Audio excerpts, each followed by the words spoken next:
Good morning and welcome to our live broadcast of the Tourismus Namibia magazine. It has become a weekly live broadcast that we're bringing to you, but at this stage, obviously on account of COVID and next 21 days, and if we're lucky, if it all goes well, we might find that after 21 days, things are starting to normalize a bit and hopefully we'll get right with our normal life again. So at least we know that the banks and everybody are now taking first steps to try and help these people. On another story, more in line with what has to do with the Germans, the German embassy has made a final call, said that everybody should please register. They've got an internet address where everybody can register. It is very important for if you still have German visitors to maybe convince them to register. There are a number of people who've been walking around saying, I'll remain in the country until the 21 days are over or whatever. I like it here so much. I'm quite sure they won't like it as much if after 21 days the government has to, by necessity, call another 21 days. And then suddenly becomes an issue, and by that time you would be wrong to blame any government to not facilitate your homecoming. So that's quite important. Yeah, and I think that's about what we've got in terms of news here. It's very important that each of you tries to keep safe and keep your social distance. It's not being called for no good reason. Wash your hands. Just try and get through these next 21 days as well as you can. And then hopefully after that, we'll have our regular broadcasts again.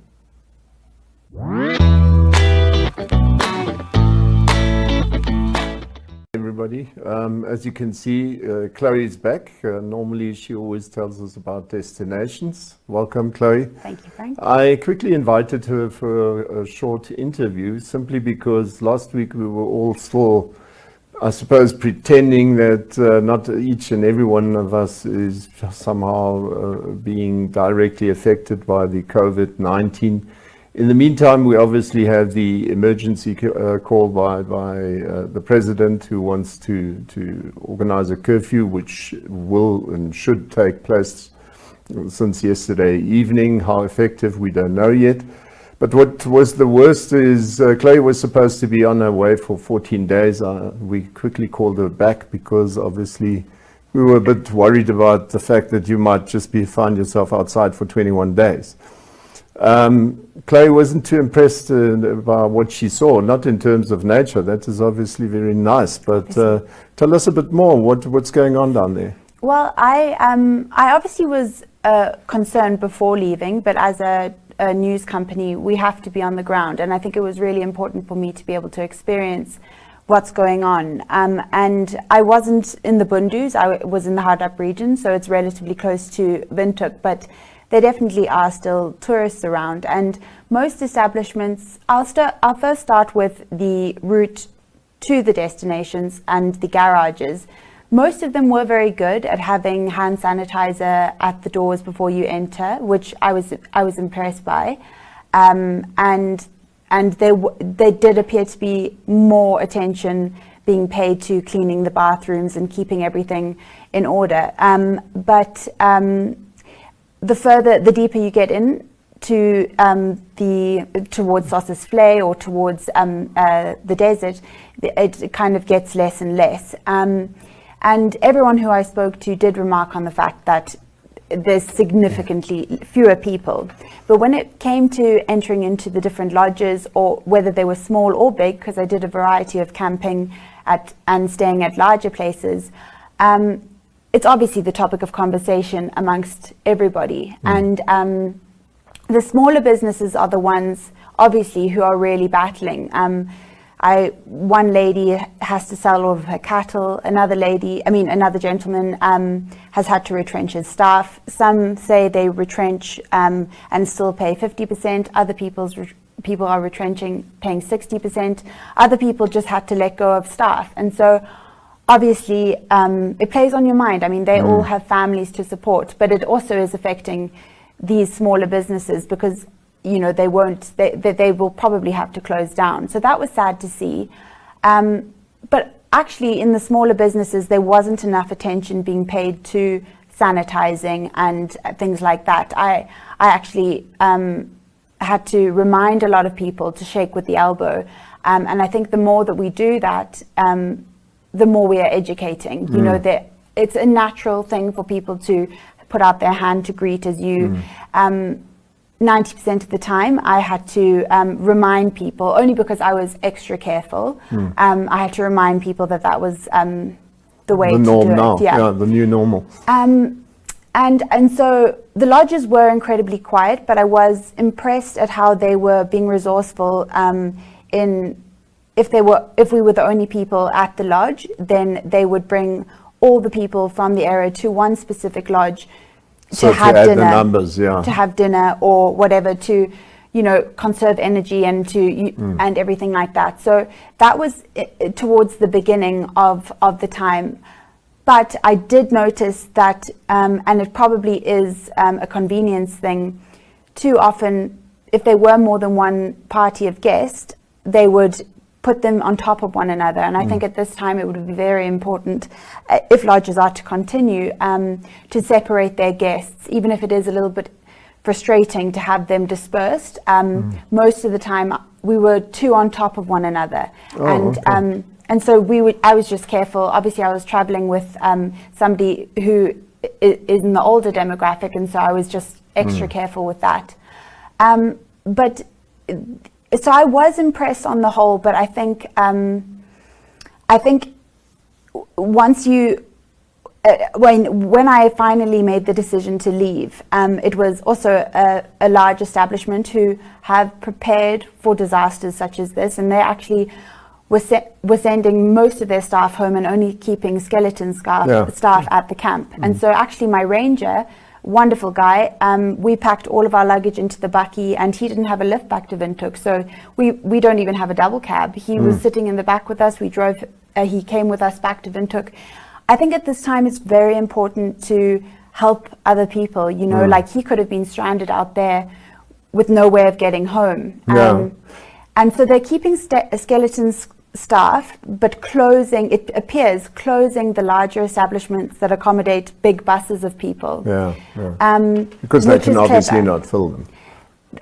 They can't fill them, and also it's just a little bit more risky. So, but when visiting Sossusvlei, there are still tourists out there, and obviously when you're having dinner, it is murmuring conversation you're hearing. So you have some people who think the best thing to do is to just keep traveling for as long as lodges or establishments will take them, because it's safer in the rural parts.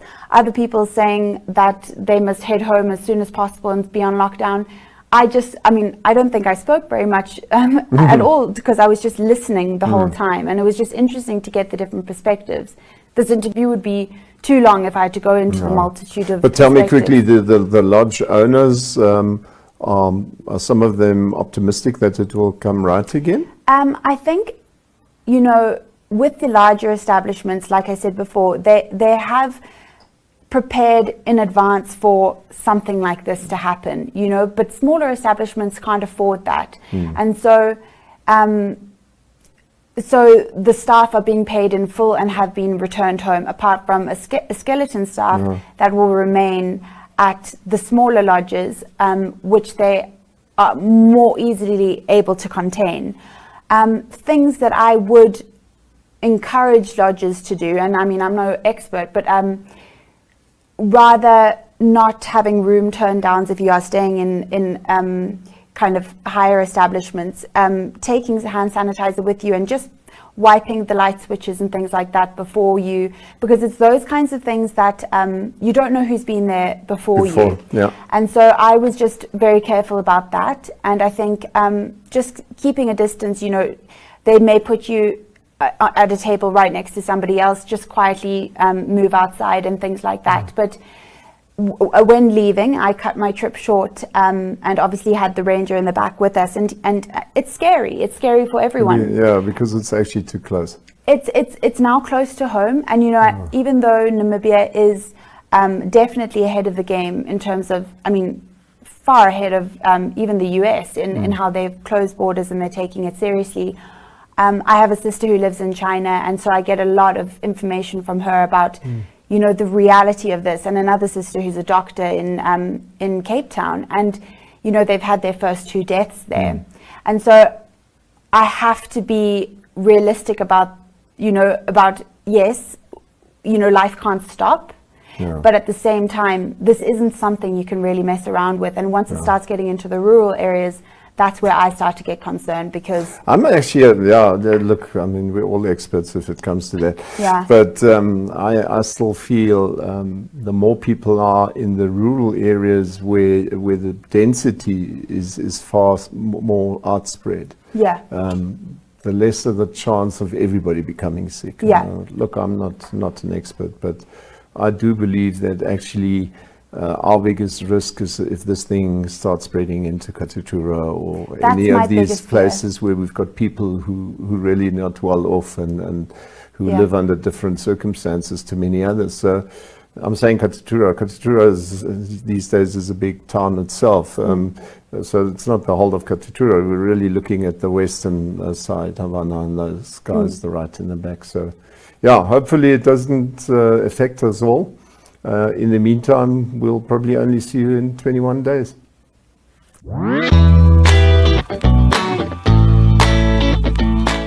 Okay, normally we would have had Chloe with me in the studio, but you might remember last week we already said that she'll be on her way.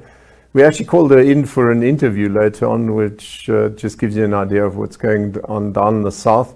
So for this week, we had, in the meantime, asked Lloyd Santa, who some of you might remember has previously reported for Tourismus Namibia.